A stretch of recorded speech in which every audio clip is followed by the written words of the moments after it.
अब आपके सामने आपकी समातों की नज़र मिसेज़ बाबा मेहर अली लाहौती खताब समात फरमाएँ। नहमदुहु व नुसल्ली व नुसल्लिम अला रसूलिहिल करीम, अम्मा बाद, फ़ाउज़ बिल्लाहि मिनश शैतानिर रजीम, बिस्मिल्लाहिर्रहमानिर रहीम। हाज़रीन महफ़िल, हज़ूर नबी करीम सल्लल्लाहु अलैहि वसल्लम ने फरमाया, मैं महबूब हूँ, नबी हूँ, मेरी उम्मत में वली हूँ। शेख मोहम्मद की दुआ थी ये अभी फर्श पर, जब ये पहुंची अर्श पर, उस पाक फजा में शेर सदा थी।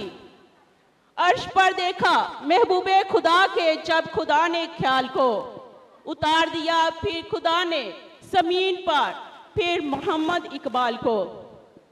हाज़रीन महफिल, इस दुनियावी माशरे में रहते हुए दुनियादार को अल्लाह तबारक ताला से लो लगाने के लिए जो रुकावटें आदमी को पेश आ सकती हैं,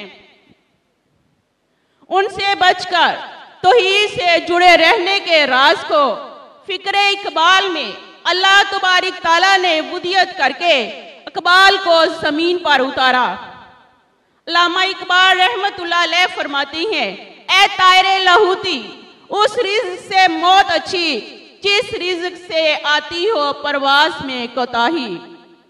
हाज़रीन महफिल, वलायत के ऊंचे मकाम को अल्लामा इकबाल ने लाहौती का नाम दिया है। बुजुर्गी के लाहौती सिलसिले के बानी बाबा मेहर अली लाहौती फरमाते हैं, अगर जिंदगी में सुकून चाहते हो, अगर जिंदगी में सुकून चाहते हो तो फिर मुस्तफ़ा से निस्बत बना लो, मिलेगा जहां में मोहम्मद का सदका, आओ अपने हाथों से किस्मत बना लो। हाज़रीन महफिल, अल्लाह और मोहम्मद से निस्बत बनने का जो राज बाबा लाहौती ने लाहौतियों को बताया, वो राज मैंने एक आलमे दीन से सुना। उन्होंने जिस अंदाज से बयान किया, आप गौर फरमाइए। आज जश्न यौम इकबाल की महफिल में आप सबको सुनाती हूँ। हाज़रीन महफिल, एक दिन हज़रत मोहम्मद मुस्तफ़ा सल्लल्लाहु अलैहि वसल्लम मस्जिद में बैठे हुए थे। आपके इर्द गिर्द कुछ सहाबा कराम बैठे हुए थे, तो हुजूर फरमाने लगे, आज आपको दुनिया में वो शख्स दिखाऊं जो जन्नती है। सहाबा ने अर्ज की, या रसूल अल्लाह, दिखाएं, जरूर दिखाएं। हुजूर ने फरमाया, मस्जिद के दरवाजे की तरफ देखो।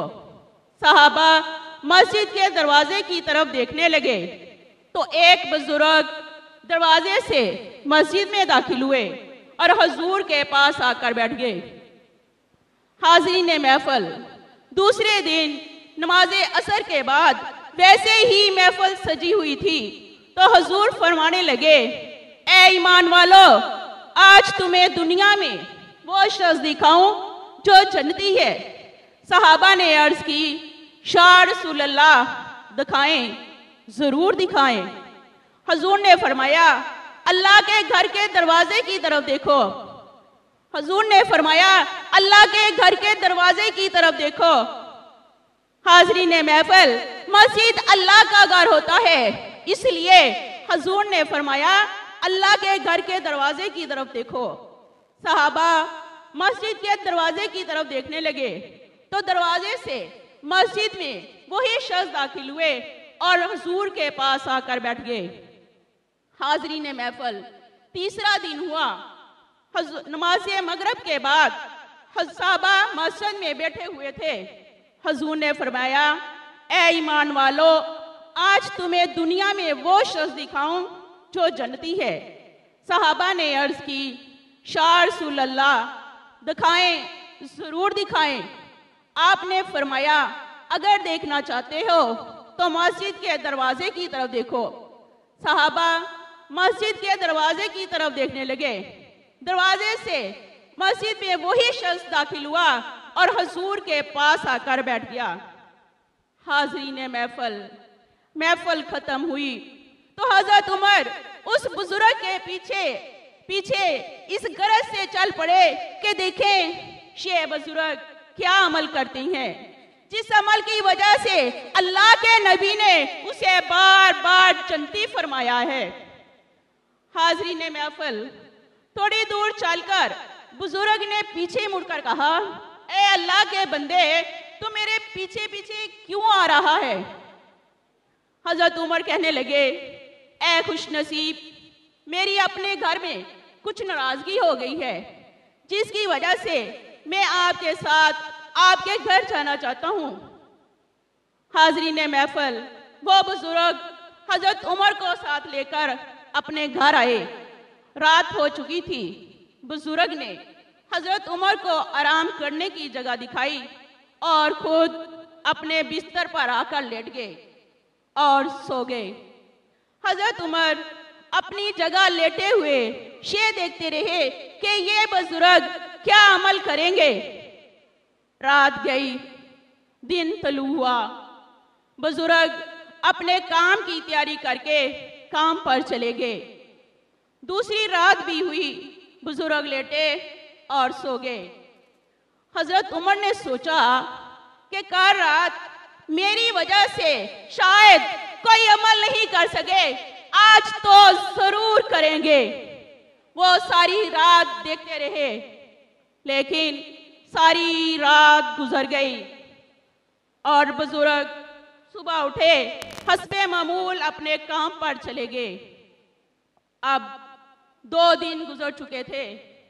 तीसरी रात भी हजरत उमर ने बुजुर्ग को कोई ऐसा अमल ना करते देखा। हाजरीन ने महफिल, हजरत उमर सुबह उठकर कहने लगे, ऐ अल्लाह के बंदे, मेरी अपने घर में कोई नाराजगी नहीं थी। मैं तो सिर्फ ये देखने आया था कि आप अपनी जिंदगी में क्या अमल करते हैं, जिस अमल की वजह से अल्लाह के नबी ने आपको बार बार जन्नत की बिशारत दी है। हाजरीन महफिल, गौर फरमाइए। बुजुर्ग बोले, ऐ मेरे प्यारे, आप तो 3 दिन की बात करते हैं। अगर आप 3 साल भी मेरे साथ रहे तो मेरा सालिया अमल नहीं समझ सकेंगे। आओ, इधर आओ, मेरे सीने पर हाथ रखो। हाजरीन महफिल, हजरत उमर ने उस बुजुर्ग के सीने पर हाथ रखा और महसूस किया कि बुजुर्ग का हर सांस अंदर जाते हुए अल्लाह और बाहर आते हुए हो कह रहा है। हाजरीन महफिल, हजरत उमर चूंकि उस बुजुर्ग के पास थे, इसलिए मस्जिद में नहीं जा सके। हजरत उमर का एक दोस्त जिसका नाम मुगैरा बिन सैल था, हजरत उमर से गैर हाजिरी की वजह पूछने लगा। हजरत उमर ने 3 दिन उस बुजुर्ग के साथ गुजारने का किस्सा अपने दोस्त को सुनाया। मुगैरा बिन सैल हजरत उमर का ये वाकया सुनकर और हुजूर को सुनाया और पूछा, शाह रसूल अल्लाह, जिस शख्स को आपने जन्नती कहकर हमें दिखाया, उसका हर सांस के साथ अल्लाह हो कहने का सवा कोई सालिया अमल नजर नहीं आया। खुदारा, इस राज से पर्दा उठाइए। हाजरीन महफिल, हुजूर ने फरमाया, ऐ मुगैरा, मेरा मेराज का वक़्त 3 नशिस्तों पर मुहित था। पहली नशिस्त में जो मेरे रब से बातें हुई, वो बातें मुझे हर एक को बताने का हुक्म हुआ। दूसरी नशिस्त की गुफ्तगू जो इसके अहल हों उनको बताने का हुक्म हुआ। और तीसरी नशिस्त की गुफ्तगू मेरे अल्लाह ने दुनियादारों को बताने से मना फरमाया। हाजरीन महफिल, हुजूर ने फरमाया, दूसरी नशिस्त में मेरे अल्लाह ने मुझे बताया कि जो हर सांस से मेरा जिक्र करेगा तो उसके जिस्म में मौजूद 9 खरब सेल भी मेरे नाम का जिक्र करेंगे, तो उस जिक्र का सवाब मेरे उस बंदे के नामाई माल में दर्ज होगा। जिसकी वजह से मेरी कुदरत उस बंदे को जन्नत ही नहीं बल्कि जन्नत में एक खास मकाम अता करेगी। बाबा जी फरमाती हैं, सादे नाल जिंदगी सा शौक ना ले, सादे नाल जिंदगी सा शौक ना ले, हर सांस नू को अल्लाह अल्लाह कहे। हाजरीन महफल, राह इकबाल एकेडमी का मकसद ही अपने वजूद से तल्लक बनाने का हुनर सिखाना है। हमारे बाबा जी फरमाते हैं, हम वजूद आदम से एक तल्लक बना रहे हैं, हम वजूद आदम से एक तल्लक बना रहे हैं। सो गई जो खाके आदम में वो दुनिया जगा रही हैं, वादिये खुदी में वो दुनिया ही रहेगी जो हर सांस से अपने अल्लाह हो कहेगी। हाजरीन महफल, दुआ करें कि अल्लाह तबारिक ताला हमें हम सबको इस अमल की तौफीक अता फरमाए।